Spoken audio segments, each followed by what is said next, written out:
الناس زمان كانوا بيربطوا بين درجه الذكاء وبين وزن المخ، يعني لما كانوا يشوفوا حد ذكي كانوا يقولوا اكيد دماغه كبيره ومخه ده ايه 5 6 كيلو، واما بقى لو شافوا حد غبي فيقولوا اكيد السبب ان دماغه صغيره. حتى احنا بالبلدي ممكن نوصف حد نقول فلان ده مخه صغير، والسبب اللي خلى الناس كانوا شايفين ان حجم المخ بيأثر على الذكاء ان المخ من وجهه نظرهم كان عامل زي الكمبيوتر، كل ما الكمبيوتر كان فيه عدد اكبر من الترانزستورز فده معناها انه يقدر يعمل عمليات حسابيه بشكل اسرع. ونفس الموضوع مع الدماغ البشري، كل ما حجمه كان اكبر كل ما كان فيه خلايا عصبيه اكتر، يعني ذاكره افضل وعمليات حسابيه اسرع وادراك اعلى. تصور بسيط عند الناس من زمان. ولما المجال الطبي اتطور طلع فعلا ان البشر ما عندهمش نفس حجم ولا وزن الدماغ، في ناس فعلا مخها كبير وناس تانية مخها صغير. الله، يعني طلع عندهم حق ولا ايه؟ على طول كده الاجابه لا، وزن المخ فعلا ممكن يختلف من شخص للتاني، لكن الابحاث الطبيه ما قالتش ان ده ليه تاثير كبير على معدل الذكاء. يعني عندك على سبيل المثال كل الذكور البالغين متوسط وزن المخ عندهم هو 1370 جرام، في حين ان كل الاناث البالغين متوسط وزن المخ عندهم هو حوالي 1200 جرام. يعني الستات مخها اصغر ب 170 جرام، لكن هل ده معناه ان البنات معدل ذكائهم اقل علشان مخهم اصغر؟ اكيد لا، قاطع لسان اللي يقول كده، حاشا لله. واكبر مثال على ان الذكاء ملوش علاقه بالحجم هو دماغ البرت اينشتاين مثلا. الدكتور توماس هارفي كان مهووس بدماغ اينشتاين، كان معتقد ان وزن مخه وتركيبه هو السر في العبقريه اللي عنده، وعلشان كده بعد وفاه اينشتاين هارفي وهو بيعاين الجثه سرق مخه وفضل يعمل عليها ابحاث وتجارب. وكانت المفاجاه ان وزن مخ اينشتاين حوالي 1230 جرام، يعني اقل من المعدل الطبيعي بتاع اي ذكر بالغ، وده اينشتاين محدش يختلف على ذكائه او ابداعه. وعندك كمان واحد زي الكاتب والروائي الفرنسي اناتولي فرانس، واحد من اهم الروائيين الفرنسيين على الاطلاق، خد جائزه نوبل في الادب سنه 1921. وبرغم من كده لما الدكاتره درسوا مخه بعد ما مات لقوا وزنه حوالي كيلو و17 جرام، يعني ده ايه، مخه كان نونه. وبالرغم من كده الراجل كان ذكي وكان مبدع. لكن هل الكلام ده بقى معناه ان الموضوع العكس، يعني اللي مخهم صغير هم اللي بيكونوا اذكياء؟ برضه الاجابه لا. الكاتب الروسي ايفان تورجينيف واحد من اهم الروائيين في القرن ال19 مش بس في روسيا، في العالم كله. الدكاتره لما وزنوا مخه بعد ما مات لقوه 2 كيلو،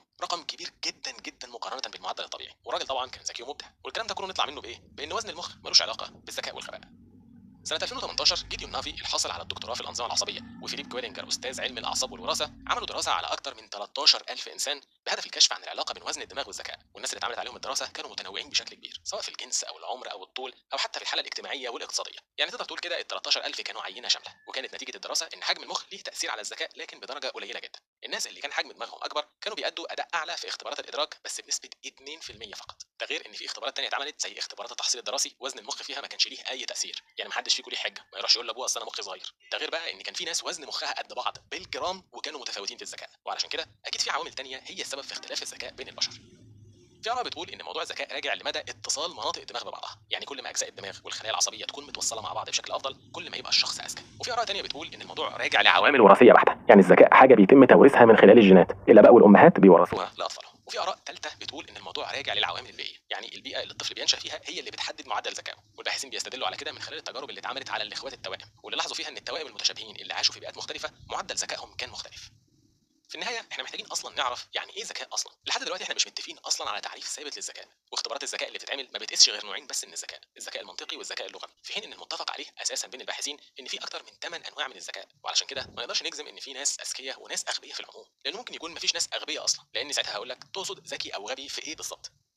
اختبارات الذكاء اللي موجوده دلوقتي ظهرت بسبب ان الحكومه الفرنسيه زمان كانت بتحاول تظبط العمليه الدراسيه في المدارس، وكانوا عايزين يعرفوا عدد الاطفال اللي ذكائهم الدراسي قليل بالنسبه لعمرهم علشان يتحط لهم برامج خاصه. وساعتها الحكومه الفرنسيه كلفت عالم النفس الفريد بني بالمهمه دي، وقالوا له مش انت عالم نفس الشقلب بقى وطلع لنا العيال اللي نسبه ذكائها قليل. ايه بقى الفكره اللي طلع بيها الفريد؟ انه بص على الاطفال في كل عمر وشاف بيقدروا يعملوا ايه ويستوعبوا ايه، وخد اللي شافه كقاعده اساسيه يقارن عليها. يعني هنفترض ان طفل عنده 10 سنين عايزين نعرف نسبه الذكاء بتاعته، هنروح نشوف الاطفال اللي عندهم 10 سنين بيقدروا يعملوا ايه وبيستوعبوا ايه في العادي، وبعد كده نجيب الطفل اللي عايزين نختبره ده ونشوفه بيستوعب زيهم ولا اكتر ولا اقل. المعدل اللي لقوا عليه اغلب الاطفال هنسميه العمر البيولوجي الثابت، واداء الطفل اللي هنختبره هنسميه العمر العقلي. وبمعادله حسابيه بسيطه نطلع نسبه الذكاء اللي هو الاي كيو اللي الناس قرفانه بيه. وهي دي برضو نفس فكره اختبار مقياس ستانفورد بنيه اللي اتطور بعدها بكام سنه على ايد عالم النفس الامريكي لويس تيرمان. ولويس تيرمان ده واحد من اصحاب اغرب تجارب علم النفس المتعلقه بالذكاء. تيرمان ده جاب مجموعه كبيره من الاطفال الامريكان وطبق عليهم اختبارات الاي كيو، ومن ضمن المجموعه دي لقى تيرمان حوالي 1500 طفل ذكائهم تخطى ال 135 درجه، وده معناه انه طبقا للمقياس العيال دي كلها عباقره. وهنا قرر تيرمان انه ياخد العيال دي ويراقب حياتهم ويشوف هيوصلوا لفين لما يكبروا. والمدهش ان العيال الاذكياء دول طبقا للاختبار بعد ما كبروا ما اختلفوش كتير عن غيرهم من الاطفال، ما حدش فيهم كان فلته ولا اينشتاين في نفسه. عدد محدود جدا من ال 1500 هم اللي كانوا مميزين. والمفاجاه الاكبر ان الاطفال اللي طلعوا اغبياء طبقا لاختبار الاي كيو بتاعه طلع منهم اشخاص مبدعين، وكان منهم مثلا ريتشارد فاينمان عالم الفيزياء الحاصل على جائزه نوبل، ولويس الفاريز الفيزيائي الحاصل على نوبل برضه، وويليام شوكلي مخترع الترانزستور واللي طبعا حاصل على نوبل.